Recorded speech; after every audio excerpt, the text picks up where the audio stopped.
英国王妃凯特去年耶诞节了后，都唔捌参加公开活动。就连王妃今年正月开刀住院2礼拜，王室嘛无讲是虾米情形，所以有各种谣言乱传。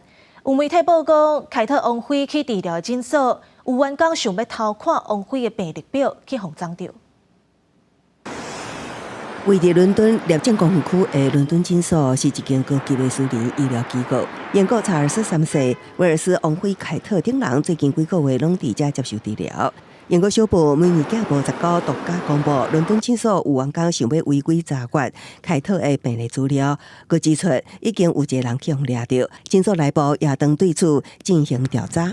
伦敦诊所执行长罗素利则透过声明表示，无容允有人调工违背任何患者也是当前信任，强调会采取所有适当的调查、监督甲纪律管理行动。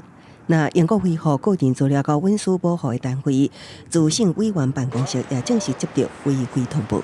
按照2018年资料保护法的规定，无经过资料管理者的同意擅自处理公布个人资料属于刑事犯罪。皇家检察署指出，这项法律上定方用于起诉非法偷摕个人健康和金融记录的事件。王储威尔斯亲王威廉的家后凯特去年耶诞节了后，都无搁公开出现。议会时已因开刀休养2礼拜，也无说明得什么病。小报社群媒体各种留言一直传。太阳报18独家刊出一张威廉甲凯特同齐出现温莎城堡附近一间农场商店的相片，就去互怀疑迄毋是凯特本人，而是替身。公司新闻王慧文编译。